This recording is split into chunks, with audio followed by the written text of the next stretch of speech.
Hey everyone, and welcome back to another episode of Minecraft. As you guys can tell, it's a pre-recorded thing, and it gives me a chance to explain.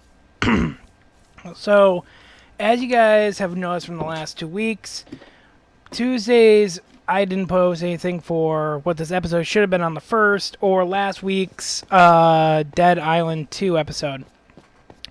Reason being is, it finally happened.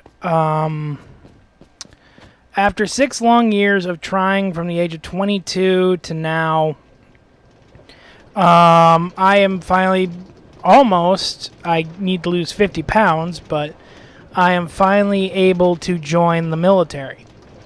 So for context, for the people who don't know or haven't watched the videos enough, back when I was 22, I lived at home with my parents, and I had a car, but no license, so I couldn't drive it anywhere. I could go outside and sit in it and smoke in it. It was mine.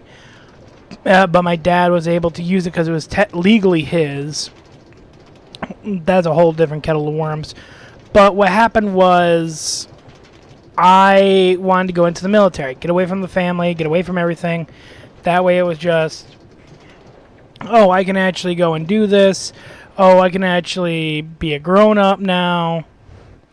And what happened instead was, first, the recruiters, 2 of them, came out and talked to me. They told me about the jobs I could have had, talked to me about what military life would be about, and got me started on the knowledge I have now. But it isn't the same as what I know now.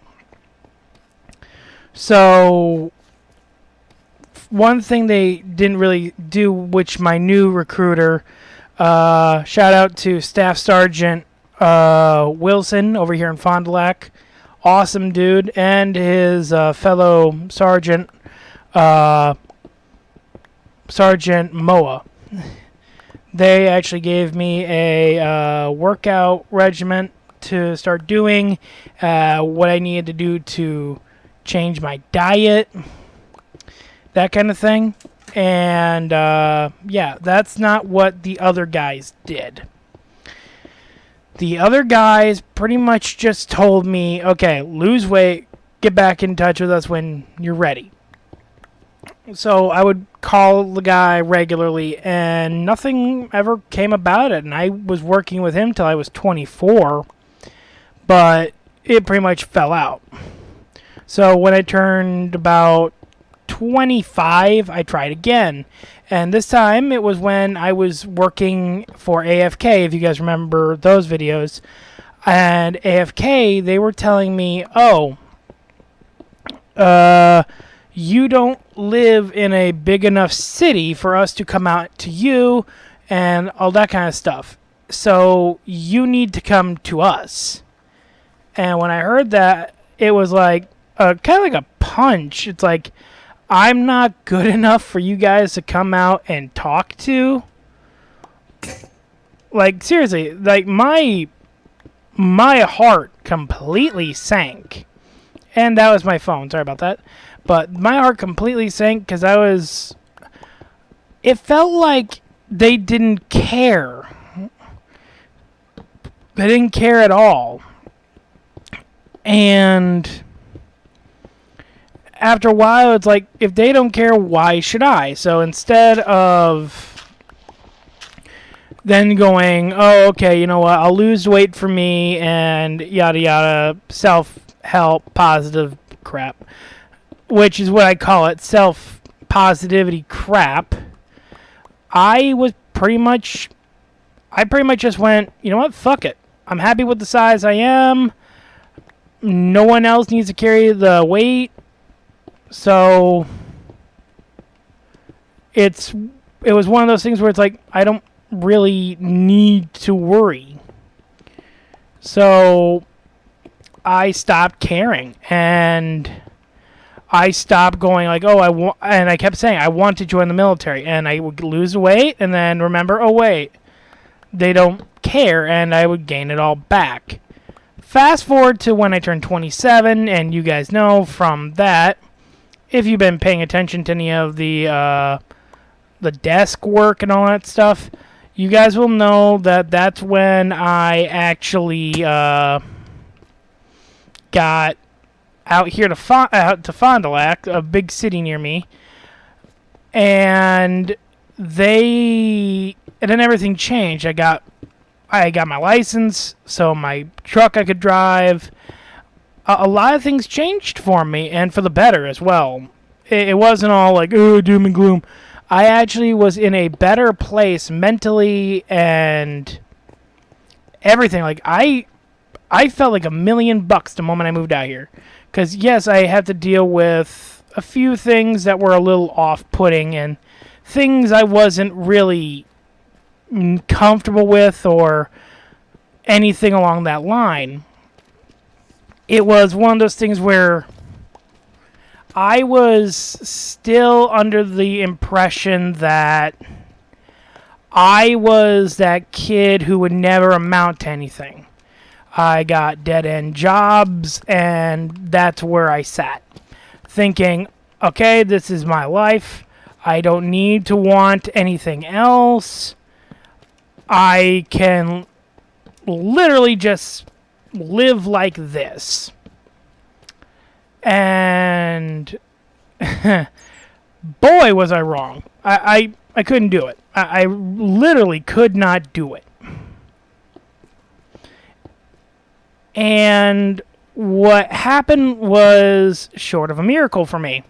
One of my coworkers that I currently work with, I was helping him tear down a truck, which means taking the items off of the truck, palletizing them, and because of that, me and him got to talking. He was a soldier in the Army back in 2019, and he said that there were guys way, way bigger than me going in, and not just that, not only were they bigger, but apparently they were more out of shape than I was. One guy, he even said one guy was older than me. He was in there at 30. So it was, okay, I can deal with that. And it was one of those things where it's like, okay, if he's saying that I can actually do this and that I don't have to worry about, say, my weight, I'll join. So at this time, so the 31st or the 30th, I don't know what July, I think it's July 31st, yeah. But in July, I went and I talked to, and here's something quick I forgot to mention.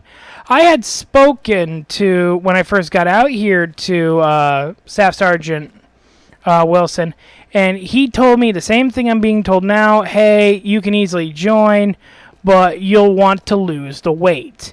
And he even said it's nothing that you can't handle.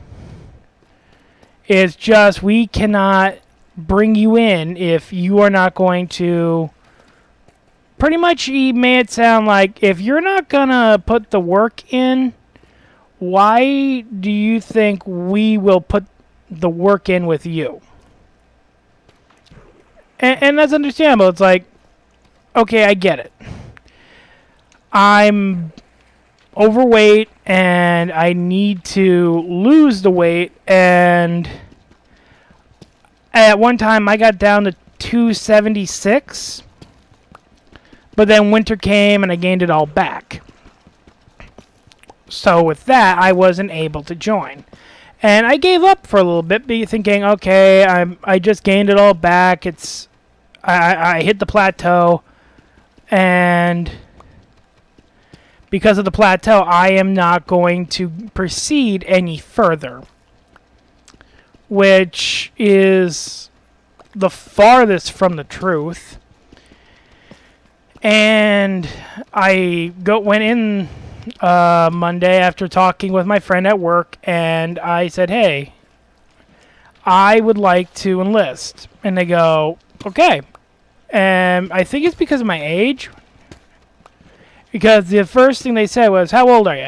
And I flat out told them I'm 28 years old, and they didn't make me do a few things like a lot of the new guys coming in. They had to go and they had to actually pee in a cup. They said, okay, dude, cards on the table, full honesty. Should I be worried about you, like, drug-wise? And when I said no, he goes, don't screw me on this. You're not pissing in the cup. And I thought that very kind, because that's one of the things no one wants to deal with, just someone else's pee in a cup. And I realized that not only was he giving me the benefit of the doubt, but also he was putting his neck out for me, because he saw that, yeah, this guy actually wants to be here. It's not just oh, I want to be in the military for the cool outfit. No, I actually want to serve. So he said, okay, so first we're going to check. I want to talk to you about your medical history.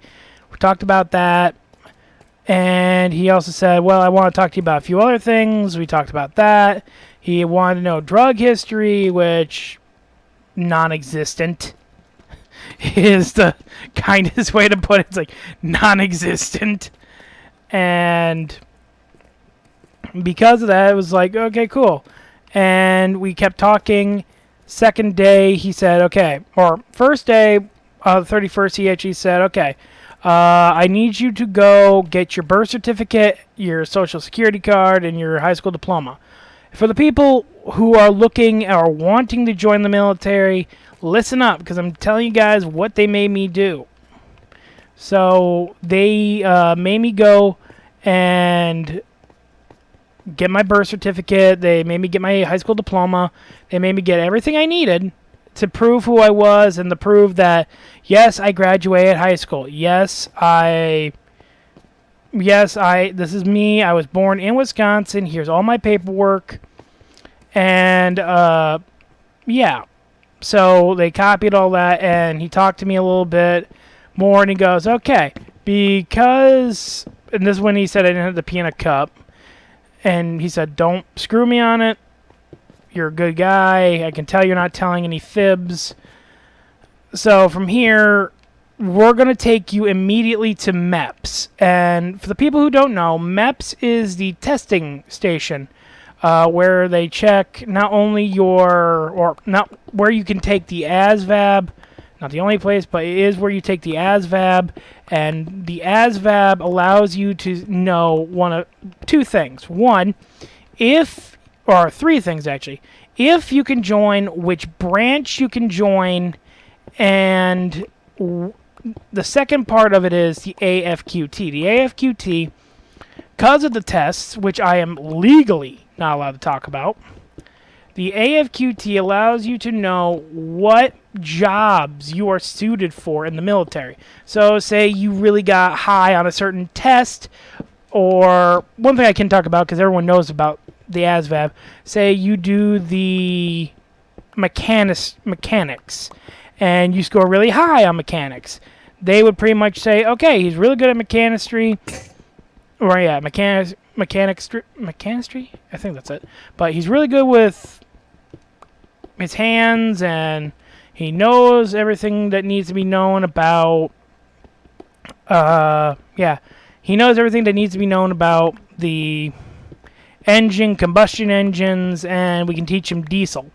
He would be a great mechanic. Or, I have nothing in there. Sorry, I'm actually working on another episode while I'm sitting here and talking to you guys. I'm making sure I'm getting everything up and running. So, yeah. And also, back to my story, they make you take the LAPID, which is the personality test. Because I want to go into the Army, I needed to score a 35. I scored a 50. So the moment the staff sergeant Wilson came and picked me up. He said immediately, "Hey, you passed. Good job." I asked him what I got. He told me straight up. It's like, you got yourself a solid 50. And he even said, "Good job." So that's not bad, apparently. So I don't know if it is or isn't. Tell me in the comments. But I was told, yeah, you're able to join. And he told me the simple thing. You weigh 299 pounds. That's what it said when I went in. Yeah, you are 299 pounds. We need to get you down 7% BMI.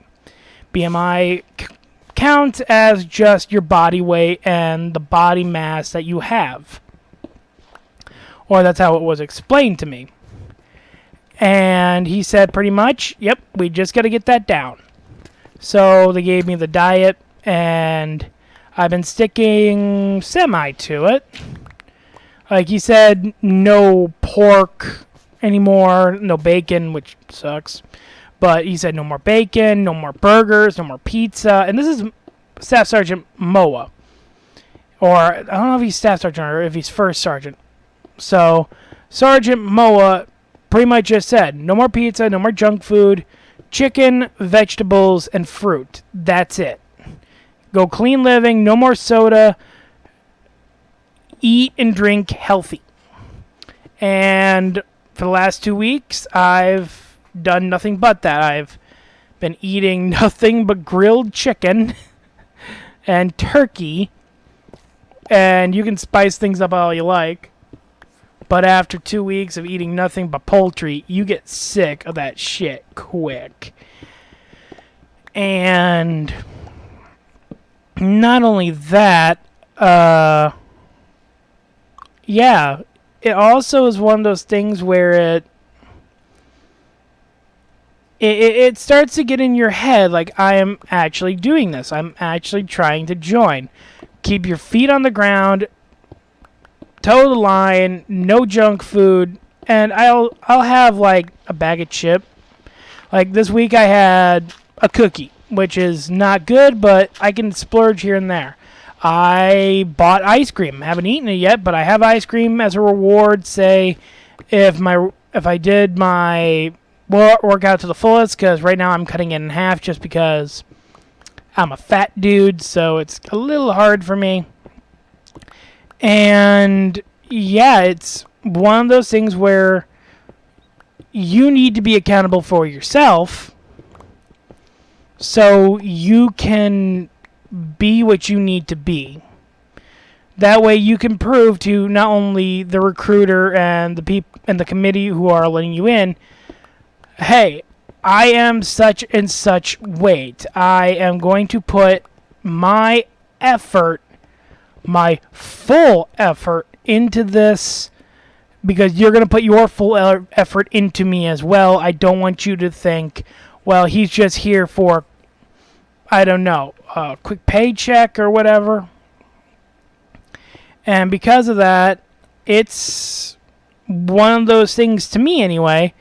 Okay, it's no longer a time to fuck around. It's, you want to be in the military, you want to be the guy you want to be. You want to be a soldier, something you've wanted for 6 years. You are on your own. And I got weighed today. I am already 10 pounds down. No soda and mainly eating chicken works. I eat a lot of salad with chicken. I found a good recipe. You take your chicken breast and you take your chicken breast and you put it in your pan, add a little bit of water, salt, pepper, and then on top of it you add taco seasoning. It ain't a fix, but it does get the taco urge down, and you can eat it on a salad. You can eat it with rice and vegetables, which is what I did, and it works. It's not a foolproof plan, but to me, it's one of those things where it's, hey, I'd rather be able to eat what I want and be happy than be miserable and and be miserable, yet I am in the military. So, like, I'm finding turkey burger. I'm finding turkey taco meat. I'm finding turkey hot dogs. If it's turkey and I can have it and I can have one or two, I'm buying it. I'm making it. I'm eating it. It's one of those things where it's like, no. I am not fucking around with this diet. I am going to eat how I want to eat, but I will eat portion control and the right thing. So instead of going out and making a double bacon cheeseburger, I'll make a sensible turkey burger with lettuce, tomato, and cheese. I'm not going to make it a double, but I'll have one with, say, a side of... I don't even know what I would put on the side of that.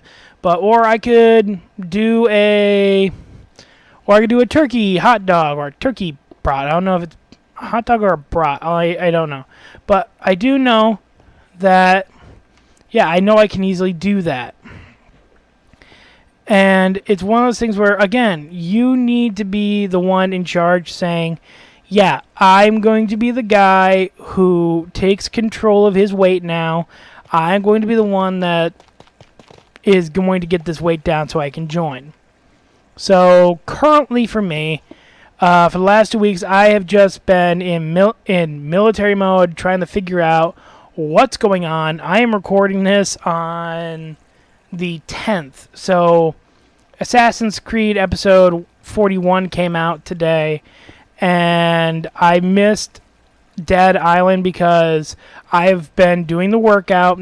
I went to the gym for the first time, but I'm kind of self-conscious about the burpee. Being a big guy, I can't really do them right. And also the push-ups, I have to do them inclined. So it's one of those things where it's great. Yeah, I can easily do this. But at the same time, it's... Fuck, I'm actually doing this, and... I will say this too, I'm having fun with it.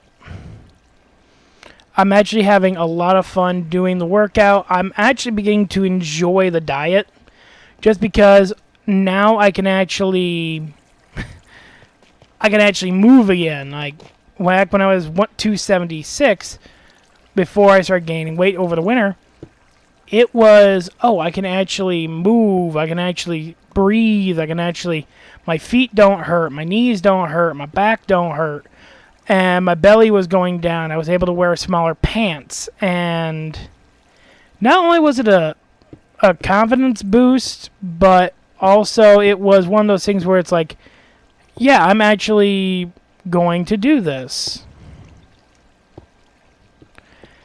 And a few people noticed immediately, like, hey, you're losing a fair bit of weight, and when other people recognize that you're working hard for that in it and of itself is the reward for losing the weight, because you can actually say, I did it.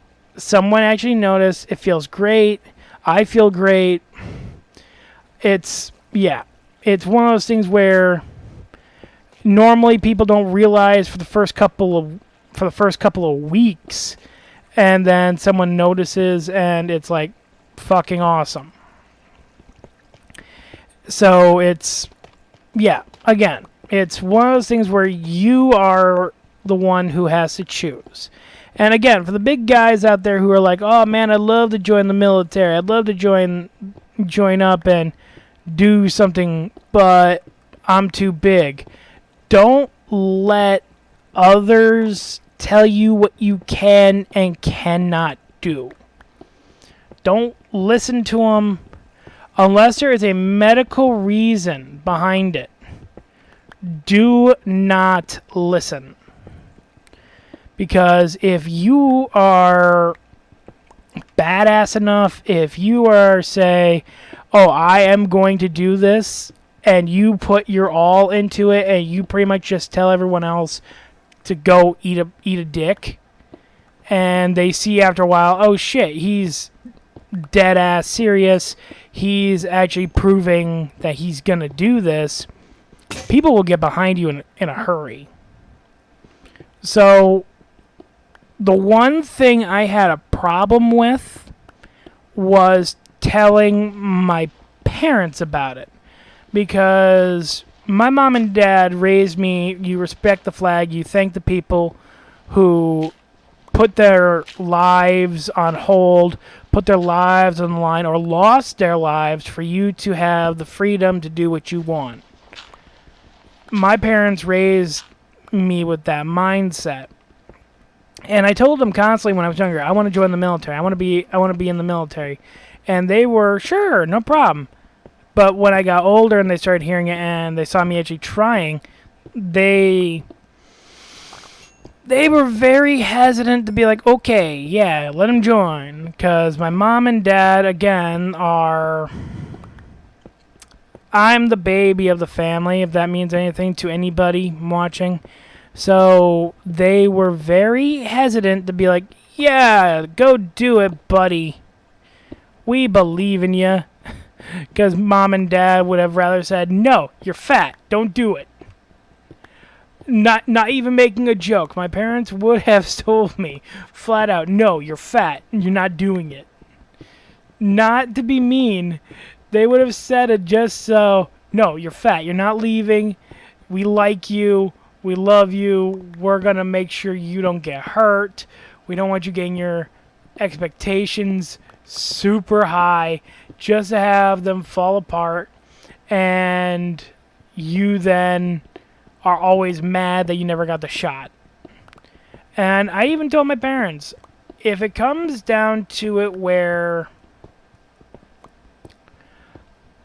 I alone am unable to actually serve, that's different. But say if I am being told, yes, you can serve, you're a great fit and everything, the moment I hear I can serve, it bets are off. I'm gone. I am gone. I am Kaiser Soze. You're not getting me back unless you're carrying me back dead. Because I will go to the military. I will be the soldier. I was always told I could be the whole thing where they say, be all you can be. I am going to be all I can be. I will be part of the army of one. If they say I can only be a flute player, I will learn to play the flute, and I will be the guy that no one wants to be around because, guess what? I play the fucking flute. I will be that guy. And my parents hate that because they know if when I get set on it, I will do it until someone either forces me to stop or I have to forcefully make myself stop. And it's nothing against them either. Because for them, they see it and they're just protective. They don't want me to get my hopes up just so they can say, we told you so. And then they have to deal with depression. Which has happened a few times. I'm man enough to say it. Yeah, I'm man enough to say this. That mom and dad had to hold my hand a little bit when I was being told, hey, you're too heavy. I'm man enough to say. They told me what the problem was, the military, and I didn't want to listen. I just assumed they were being a sizist, that, oh, anyone can join. That means that they should have no problem allowing me in. I'm older now, a little bit wiser, and I know the score. It has nothing to do with the will.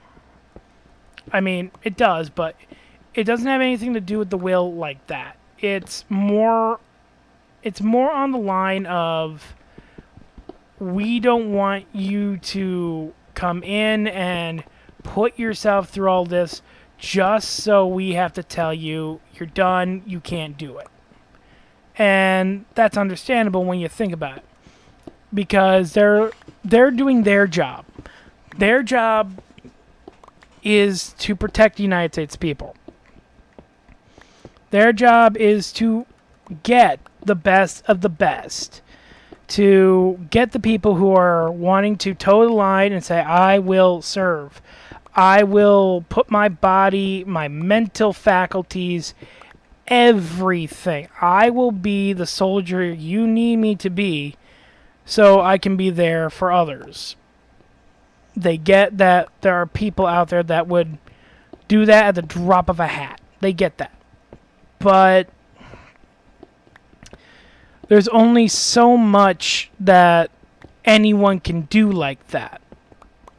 So instead of, say, them just okaying me and saying, yeah, you can join, it don't matter to us. It does matter to them because they're then putting their friends and their own lives in jeopardy because, he may need extra help, which they do not care about giving. They will.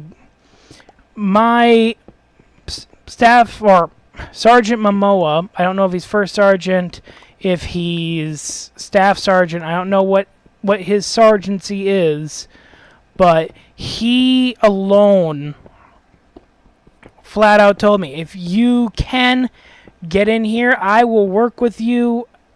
I have a guy who comes in here. He's trying to get in too. If you want to work out with us, I will work out with you. And I heard that, and it's one of those things where it's like, so he's not trying to snub me. He actually wants to help me. And that's where you have to put your pride on the side, aside, so you can be like, okay, he actually wants to help me. He's on my side. It's hard to think that there's going to be someone on my side, but they are on your side. And yeah, I gotta watch out for that.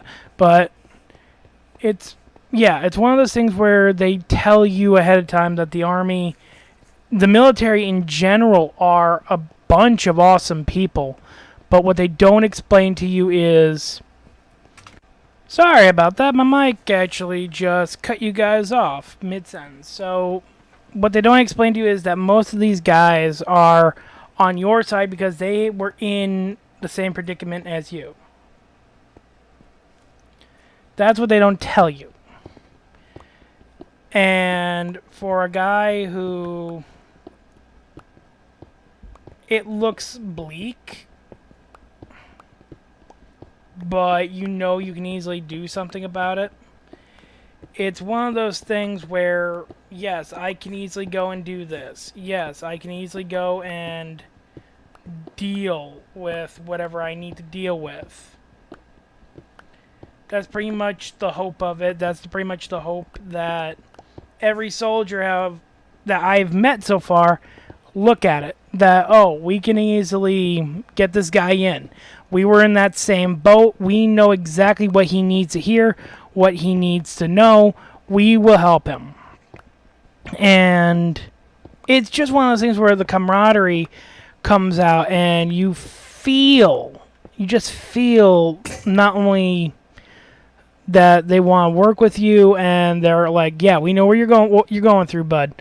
We'll help you out. It's kind of like something I heard, and it's going to be stupid, from the show The Punisher. The friend of Frank Castle, he's a counselor for veterans, and he talks about how a soldier was left in the rain to dig a hole, and people passed by as he got his hole deeper and deeper and deeper and deeper, to the point where he couldn't get out. He called for help, but no one seemed to hear.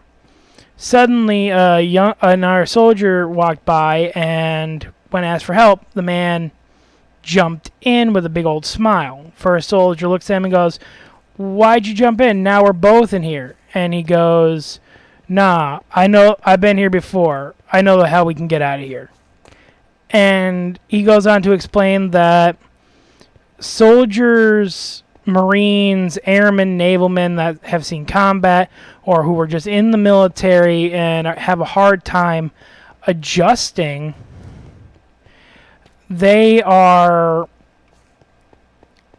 if they all stuck together like they should, then there should be a whole new kind of support system. Of course, in the show, the one dude went completely postal and killed a bunch of people. Even tried to kill Frank's friend, the counselor. So, yeah. And the counselor even had a little bit of a hard time forgiving the kid for that. And the counselor really... I'm just saying the counselor because I really don't know his name. So, yeah. And it's just one of those things where you hear it and you see it in movies like, oh, they're all good buddies, or they say they're like brothers. And it's... Yeah, no, they're not brothers, but they're closer than that. They're more engaging than that. And I hope when I get in, that's what I'm dealing with. Because that's what I'm dealing with right now. These guys are putting their butts on the line and saying, hey, we will help you out. We will show you what you need to do. We will help you lose weight if you need help. We will work with you. We will work with you. We will work with you. And I know it also might just be, oh, we need recruits. We need a set number. But at the same time, it's one of the things where it's, if they're willing to help me achieve a dream I've had since I was a kid, oh, damn straight, I'm going to pay that fucking forward. I'm going to pay that so far forward, they're going to be able to give it to their grandkids. And seeing as when I'm going to be an NCO, a non-commissioned officer, that's private first class, corporal, or specialist, and then it goes to sergeant, I will gladly walk up and be like, okay, I want to be a staff sergeant and I want to be a recruiter. For no other reason than hopefully am going to be like one of these guys who help me out and can easily show others that, oh, the Army is here to help, not to hinder, and that they want to help. It's not just a bunch of guys patting themselves on the back because, hey, we got this new young kid. Yeah, our pockets are going to get fatter. No, they actually are looking for soldiers. Like, I could feel Sergeant Momoa. I don't know why I keep saying Momoa, but Sergeant Moa, I could feel him watching me, like seeing how I would react to certain questions or how I was acting. And even Sergeant Wilson, he even did the same thing. Like, Sergeant Wilson is a warm guy. Like, he's very inviting, very talkative, just like me. And he's a nice guy. But the thing is, you could feel when they were asking you something or they were wondering something because of how they infer the question, if that's a way to say it.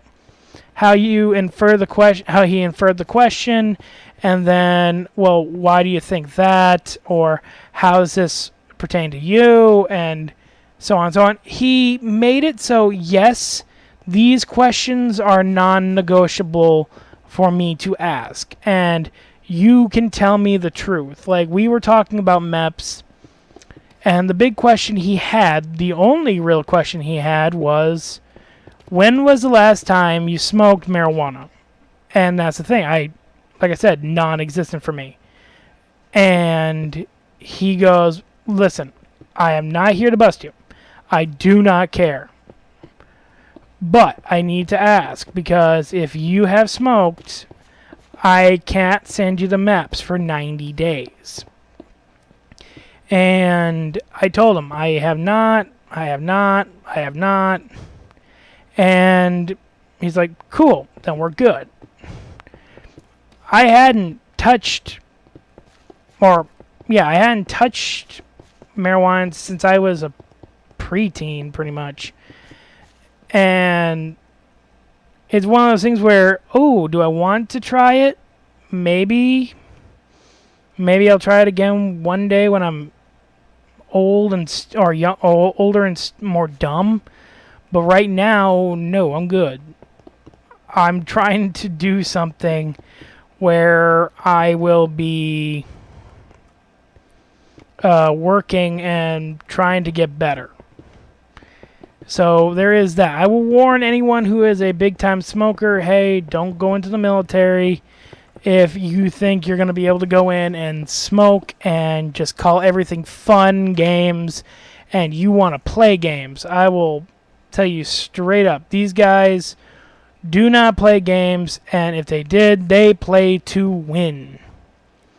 Because that's just how the Marines, the Army, Air Force, soldiers in general, they are trained to win. They are not there to hold your hand and be like, "Oh, don't worry, little buddy. We'll work with you to get over this, and you can keep smoking." No, they will look at you and be like, "Are you smoking?" "No, I have proof that you are," and they will make you eat your fucking words.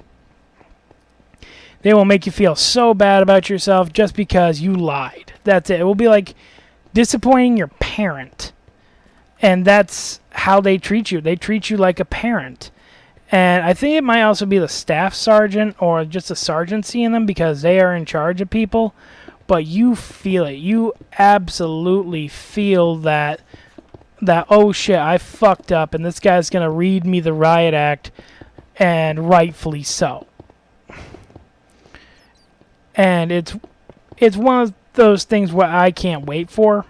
So, yeah, I just wanted to explain to you guys why those haven't been up. And also not to worry because I'm going to be pre-recording a lot of videos. So, if, say, I'm gone for a year, the channel will continue to go. And yeah, because it said for some training and AIT, Advanced Individual Training, that it could go on for a couple years. So, that being said, I am going to be going into the infantry, and they're going to be making me into a soldier. But at first, like I said, I got to lose 50 pounds. BMI down, so that's 7% BMI down, and after that, they will let me go in. My recruiter even said, get the BMI down, get the weight down, and we will send you back to MEPS to get the physical evaluation done, and the physical evaluation will say if you can or can't go. If they give you the green light, we'll schedule when you want to go after talking about your job choices. And from the job choices, you will choose what you want. And from there, you go straight to boot camp. And I can choose when I want to go. And because of that, I have a bunch of different things that have to happen. Like, I have to move all my stuff out of my buddy's house. That'll be the week of, and then I have to, because I'm going to be getting a separate storage bin, like a tote and all that, to hold the stuff that will be coming with me, because after you go through basic, from what I've been told, I don't know if it's a rumor or not, but they allow you to go home, pick up your vehicle, and then you can drive back. So there is that. So I will be putting some of my stuff in the back of my vehicle, and because of my signing bonus, my vehicle will be getting fixed. And, yeah. It'll be one of those things where it's like, yay, my vehicle won't be a piece of shit anymore. I can actually get everything looked at and fixed, and it'll only be like $2-3 grand. And my car will be nice. It will be a good vehicle. I don't have to worry about it just fucking dying on me. So, yeah, so that's also something to remember. Right now, when you sign up, they give you a $50,000 enlistment bonus, 25 after you complete basic training, and 25 spanned out over the course of